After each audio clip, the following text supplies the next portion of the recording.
I'm live. Welcome to Getting Real. This is a show where we dive into the raw, real stories and strategies around real estate investing. I am your host, Monique Hom, and today we're going to talk about something that feels really timely, uh, especially to me being here in Los Angeles. And we're going to talk about real estate and natural disasters. Just how can you be more resilient? How can you survive? Um, right now, I think as of this recording, I saw that over 12,000 homes, businesses, schools, structures, pieces of real estate have been destroyed by the fire. I don't think I know personally at least five people who've lost their homes. I don't think there's a single person in LA who doesn't know somebody who has had um, a property destroyed by fire. And so, what I want to talk about today is how we can protect our investments, support our communities, and build resilience into our real estate investing strategies. Because natural disasters don't just affect properties, they affect entire communities. And this is challenging us to be more proactive and more prepared. And there are things that we need to think about, from assessing risk, securing the right insurance, and how to support our tenants to rebuild ourselves and our tenants to rebuild stronger. So, this episode, we're going to be talking about that today. Um, so, let's first start talking about the impact of natural disasters on real estate. Right now, I'm in Los Angeles, so fires are very top of mind. But hurricanes, places get destroyed with flooding, ice. There's a lot of things there's a lot of natural disasters. There have been more. They've been increasing. Um, uh, they're more serious, and they're more frequent than they used to be. So it is causing an enormous impact on real estate, on property. Of course, it's causing an enormous impact on us personally, on so many other things. I'm definitely dealing with a lot of trauma from being here right now, but we're talking about, this is getting real. We're talking about real estate. So that's the lens that we're going to focus on today.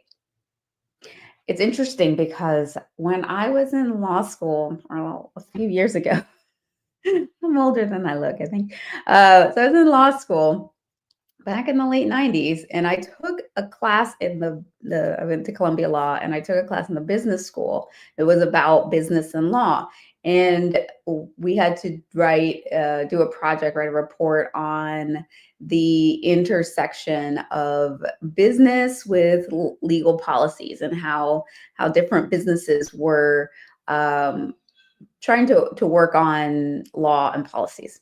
And at the time, I looked at how insurance companies were really very keyed in on what was going on with climate change, and they were getting involved in lobbying and making efforts around climate laws.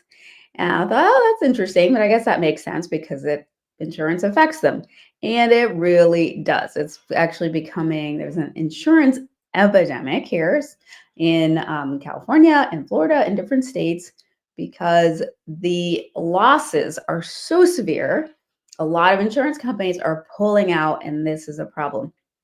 And um, so these things definitely affect insurance, but they also um, can affect. It causes market instability.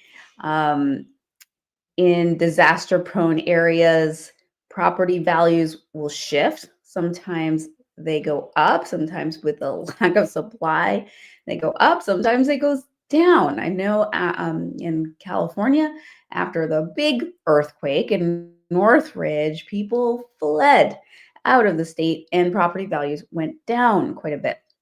So disaster will affect property values, and then insurance costs are rising precipitously, and the policies are coming with stricter exclusions. So that's making it harder to create or to have adequate protection. So all of these things are a factor that really affect us as investors when we're talking about natural disasters. And I have, like I said, quite a few friends who've lost everything. And I had one friend, and they're used to having fire warnings, right? So they're kind of in the area where, like in the, but fires would never come to them, but they would often, maybe once or twice a year, have to evacuate. So they left with just a clothes on their backs, like a one overnight bag, expecting that they would be back the next day. And they lost everything. So this happened to so many people who thought, "Oh, it's like fires don't happen here. This can't be a problem." And it did. It caused a lot more damage than they had expected. So how do we prepare for the unexpected? Because increasingly these types of things are potential, issues for any of us property owners. So one of the strategies to be more resilient, and because it's all about resiliency, one of the ways to be more resilient is you want to do proper risk assessments. You want to evaluate the risks of particular properties before purchasing. So look for historical data on floods, on fires, on earthquakes, on other local hazards. And if it is in an area that's prone to it, you may want to reconsider.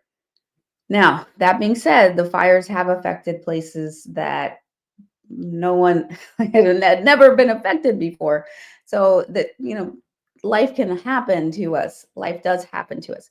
So we'll talk a little bit more next about insurance planning. But that being the case, if there are places that you know are likely to be in that path, you may want to reconsider investing there. And you can utilize tools like the FEMA flood maps or local fire risk maps to understand potential vulnerabilities to help you make better decisions on, do I want to invest here versus there? Now, let's talk about insurance. So, why does insurance matter? Insurance is essentially your financial safety net when disasters strike. You want to understand your coverage. It is essential for protecting your investments. And there are some considerations. So, one consideration is the policy type. Standard policies often exclude high risk disasters like floods and earthquakes. I live in LA. Most people don't have earthquake insurance, even though we are very earthquake prone, but it is so expensive. A lot of people go, "Oh, yeah, FEMA will take care of me." Not necessarily, but you want to think about that, and not necessarily just go with the standard policy. And you want to think about adding specialty coverage for floods, earthquakes, wildfires, um, especially if you are in a high risk area. Then there are coverage limits. So you want to ensure that your coverage will you have full replacement costs rather than just market value, and as well as check for coverage on belongings and additional structures like garages or sheds. This is a having sufficient coverage is a problem in the area of Pacific Palisades. Last year, a lot of insurance companies pulled out of that market. I know someone who scrambled to get insurance afterwards, but the insurance was so expensive. She got property insurance, but it is definitely not enough to cover replacement of her home that burned down. She got as much as she could pay for, which wasn't enough to cover out all the rebuilding. So when you are covering your properties, especially rental properties, you really want to make sure that you can cover the replacement costs. Also, for as a landlord, you want to look for business interruption insurance. So this will cover lost rental income if a property becomes uninhabitable. And do annual policy review. So reassess your policies annually to ensure that they align with the property changes or improvements that you've made. Now, if you have a claim, here are some tips. I'm going to give you three tips. So, first, document your property condition with photos and maintain an inventory of valuables before. One good thing you could do, take your phone, just make a video, right? Walk around and film room after room after room. You don't have to, if you just, okay, this is this room, I'm walking in, this is a kitchen, it has this, it has that, right? You can just make quick videos of everything so that this is your house, then you want to do all your stuff right here. Here's the closet, here's the computer, right? Just video it. If it's a rental, it's not as much, but this is the kitchen, this is the living room, this is right. Just include that, so you have evidence of the what you had in the condition of the things you had. After a disaster, you want to immediately document all the damage to support your claim. Again, a video is often a quick way that you can do it. And I think with AI, you can probably take the video and ask the AI to document everything it finds in the video, so you can have a written summary as well as the video evidence. And you might consider hiring a public adjuster if the claims process becomes challenging. So public adjusters are advocates. They don't get paid. They'll get a portion of what they recover. So let's say the insurance company says they won't cover something. Um, the public adjuster can come in and they will make a case for you, and they'll go in and they'll appeal the process, and they'll take a portion of what the insurance company gives you if they're able to get you more. So there it's an option to use a public adjuster, especially if you went first with the insurance and they denied you or they gave you a little amount. So the adjuster is invested in making sure you get as much as possible, so because they'll get a piece of it. Um, all right. So if you're building something, if you're doing a ground up development, when you're building, you want to think about in, investing and building disaster resistant properties, right? So think about fireproof materials, hurricane rated windows, flood barriers. Here in LA, you need to build earthquake friendly dwellings, right? Properties that are not likely to collapse in an earthquake. So as you're building, think about the disasters that are potential around where you are and build accordingly. That will help you. It's a lot better than avoiding a claim is better than having to do it later. And definitely do regular maintenance like clearing gutters, trimming vegetation. That can also reduce risk. So I heard a story about the Getty Villa. So the Getty Villa is a museum. It has all of these priceless treasures, artwork from ancient Rome, ancient Greece, ancient world, and it's right there, right in the middle of where the fires were, and everyone was terrified that it was going to burn down. Luckily, the week before the fires, they had done maintenance and cleared away brush and created a fire barrier. So they had done, maintained the grounds, trimmed vegetation, pushed things away specifically to protect in the event of fire, just the week before the fire. So there was some burning that happened on the ground, but because of the measures that they took, the actual building, all the artwork was saved. So you definitely want to think about things like that. What can you do to avoid having to avoid those situations? So regular maintenance and diversification. So you want to think about or avoid having all your investments in the same place or in disaster prone regions. You want to spread your portfolio geographically if you can. That will also help mitigate risk. We're really lucky we have properties in 15 states, different places. So when something might be really bad here, all of these other states were okay. So to think about diversification, that is definitely a way to help you become more resilient, and that will mitigate risk.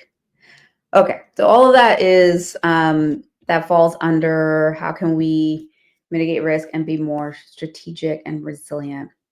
Now, I want to talk about how we can, what you do in terms of this has happened. How can you support the community? A lot of people have been asking me, and that first, I'm so grateful for everybody who's checked in and said, "Hey, how are you? Are you okay? Have you been, and we luckily have been fine." My had a few false alarms that we had to evacuate. My son had to evacuate, and I came here with this cat. They're fine. His place is fine. Was in a evacuation zone, but it's turned out to be all right. But after checking on us, the next thing is, well, what can we do? What is what are how do you things like this happen? We ask, how can we support the community? What can we do? So one of the things that you can do, and this is in any natural disaster, you want to partner with local organizations to provide aid and resources during disasters, and really ask them, what do they need and how can you help?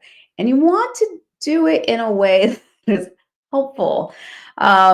People want to help. And at first there was a call like, oh my gosh, we lost everything. um I lost, and friends like, we lost all our clothes, our kids lost all their clothes, and there was some like calls to get stuff. So everybody looked into their closets, they're pulling all the stuff out and like donating supplies, donating clothes, donating all of this stuff. I saw I saw something on Facebook. There was a local police department saying, "Please don't bring us any more stuff," because there's a picture of all this stuff. Like, we can't handle all this stuff, and like do all the first responder stuff we need to do. Like, here's some organizations that you can donate your stuff to. Appreciate that you're trying to help. We want to, so you want to make sure that what you're doing is going to the right people. So you're not causing a new problem in trying to help, and you're giving the right stuff. I have a friend who she spent all day yesterday working, I think, in a church that had received all of these donations, 90% of which were completely unusable. So, working to get the donations out of there to put someplace where it could be better put to use. So my point is, definitely see how you can help, but really make sure that you're working with the right people and giving them the aid that they really need. Um, as it sometimes well-meaning, we can cause more issues than we're solving. So, so see what can help and who best to help, who best can help. Um, Also, you want to prepare for these disasters beforehand, especially if you have tenants. Create emergency plans. Work with your tenants to create emergency evacuation plans. Provide them a list of local resources. Ask them to get renters insurance so that if they were to lose their stuff, they'd be covered.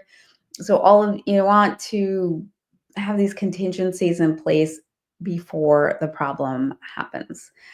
This has been a good reminder for us to do that too. My husband just put out a note in the mailboxes of all of our neighbors, um, in our immediate neighborhood here on the a few blocks around, saying we're going to have a meeting to do some disaster preparedness. He got certified, um, is like a an emergency response team person. So in the case of emergencies, there's an emergency that happens. You think the police and fire will be able to help you. They are so spread thin, and there's so many literal fires to fight. Regardless of the natural disaster, it can be hard for them to come to any one house first. So we really want to be able to help yourselves as much as possible. So connect. So we're doing something this weekend, invited our neighbors over so we can plan. If a natural disaster happens and it's affecting our neighborhood, how can we work together? How can we best support each other so we can be resilient, so we can stay safe?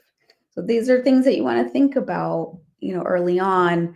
How can you deal with an emergency before it happens? Because once you're in it, it's a little too late. So with your family, hey, something happens, where are we going to meet? Who do we call? How do we handle it? If phones go down, how do we know? How do we get in touch?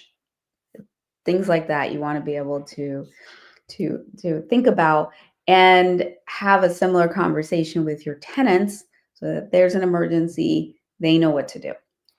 Um, and give back. So consider hosting community events or workshops to raise awareness about disaster preparedness. Educate yourself and then educate others so that the more people around you know what to do, the better off everyone will be. Um, Looking into the future, there's technology that's going to help. So we want to look at emerging tools, AI tools, predictive analytics that can help identify and mitigate risks. So definitely tap into those tools. Um, think about, in the development, us as investors, we're in a powerful position as we build, rebuild, renovate, to think about doing so sustainably. As for things that have burned down, as we rebuild, let's rebuild using eco-friendly materials and designs so that we are doing things that serve our environment and reduce the risk of reduce climate change. This is what's happening because of climate change. So as we move forward, as we renovate, as we rebuild, um, as we buy, really think about sustainability in everything you do. And then the opportunities. So rebuilding after a disaster can provide chances for an investor to invest in newer, more resilient property. So as we move forward, and who knows what'll happen. So sometimes in these natural disasters, people leave and there's a lot of opportunity to get property at a lower cost. Sometimes it's the opposite. Not sure what'll happen, but as you as as we move forward, let's move forward with intentionality. That what we invest in a way that will help the the the property, the communities, and the world. That's part of our mission. We want to leave the property and a community better than we found it, and that is this is a way that we can do that. All right. So all of that. It's time now for our end of show Trinity, which is a brag, a gratitude, and a desire. Um, I'd love if you have some, please put it in the chat. I'd love to hear, what is a brag? What are you celebrating? What's one thing you are grateful for and one thing you desire? So I brag. I've bragged about this before, but I'm going to brag again because I committed to doing a year of fun. 365 days of fun every day. I'm challenging myself doing something fun. And so I brag. I've done 155 consecutive days of fun. And I reached for fun even in the middle of being in the poo poo here and the fires and craziness and stress. And it felt weird to reach for fun. It felt like, ooh, maybe I shouldn't. It was like, no, I have this commitment, and it was so good for me. And the fun I did some artwork, played the piano, I worked on my novel. I'll show you. I've been doing these, like, this is kind of drawings that are, it's a lot of, just, I don't know. They're called neurographics, actually, and they're meant to help your brain, and they're calming and they're meditative. And so I've been doing a lot of that.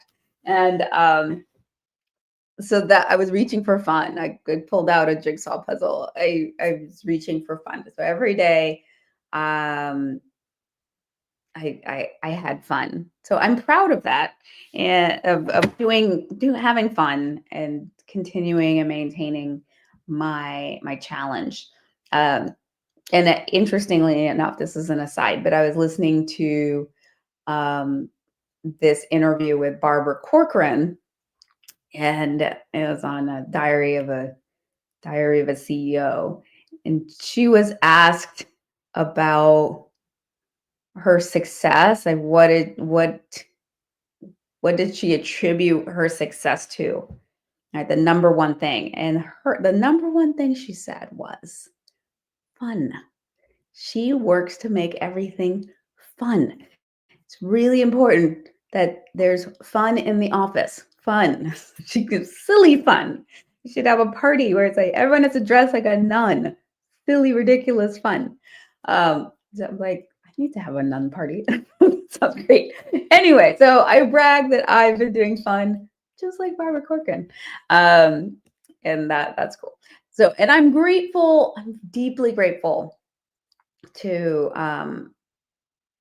be safe right now. I'm grateful to have the things that are what's most important to me, which is what's most important to me are my people, um, my animal. I'm so grateful that all the people that I love are safe. Um, so I'm really grateful for that, and I'm grateful for the first responders, all of those who are risking their lives for our safety. So I'm super grateful for that. And oh, I desire us to rebuild stronger, more resilient communities. I desire us as investors to be a part of that solution. That is what I really desire. Um, yeah, I desire us to be like phoenixes rising from the ashes, creating something so much better from this situation. All right. Well, that is it. Thank you for getting real with me today. I think natural disasters remind us how quickly things can change, but they also remind me of the value of preparation and resilience. So let's commit to building not just strong portfolios, but strong, supportive communities. Being part of that change starts with us. So let's stay real, stay safe, and I'll see you next time on Getting Real. Bye.